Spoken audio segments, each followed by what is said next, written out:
প্রধান উপদেষ্টার আহ্বানে জাতীয় নেতৃবৃন্দের সঙ্গে দেশের রাজনৈতিক পরিস্থিতি নিয়ে বারবার প্রশ্নের মুখে পড়ছে অন্তর্বর্তী সরকার। এর আগেও প্রশ্ন উঠেছে দেশের সরকার পরিচালনা নিয়ে, কারা এই সরকার আসলে পরিচালনা করছে তা নিয়েও। তারপর শুরু হয় নির্বাচন ইস্যু। দেশের রাজনৈতিক দলগুলো এখন মুখিয়ে রয়েছে নির্বাচন নিয়ে। আগে সংস্কার নাকি নির্বাচন, তা নিয়েই তর্ক বিতর্কের শেষ নেই। অদৃশ্য দেওয়াল আপনার জন্য অপেক্ষা করছে।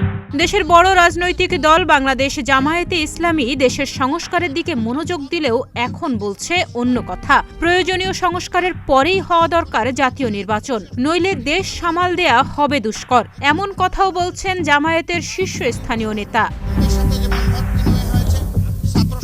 সম্প্রতি এক গণমাধ্যমে সাক্ষাৎকার দিয়েছেন জামায়াতে ইসলামীর আমির ডাক্তার শফিকুর রহমান। তিনি বলেছেন, নির্বাচন বিলম্বিত হলে সরকার দেশের পরিস্থিতি সামাল দিতে পারবে না। তবে জামায়াত আগে প্রয়োজনীয় সংস্কার, পরে নির্বাচন চায়। ডক্টর শফিকুর রহমান আরও বলেন, ৪১ দফা সংস্কারের মধ্যে ১০টি বর্তমান সরকার এবং বাকি প্রস্তাবগুলো পরবর্তী সরকার বাস্তবায়ন করবে। তিনি অভিযোগ করেন, আওয়ামী লীগ গণতন্ত্রে বিশ্বাস করে না এবং তাদের অধীনে কোনো সুষ্ঠু নির্বাচনও হয়নি। সংস্কার নিয়ে তিনি বলেন, সরকারের মেয়াদকাল দীর্ঘ হলে জাতির কোনো কল্যাণ নেই, তাই আগে নিরপেক্ষ সংস্কার, পরে নির্বাচন হওয়া উচিত। বিএনপির সঙ্গে জামায়াতের জোট নেই বলেও উল্লেখ করেন তিনি। গণতন্ত্রে বিশ্বাসী সব দলকে নির্বাচনে স্বাগত জানানো হবে বলেও জানান তিনি। এদিকে বিএনপি স্পষ্ট করেছে, সব সংস্কার এই সরকারের করার দরকার নেই। এমন প্রশ্নের জবাবে জামায়াতে ইসলামীর আমির বলেন, আমরাও তাই বলছি।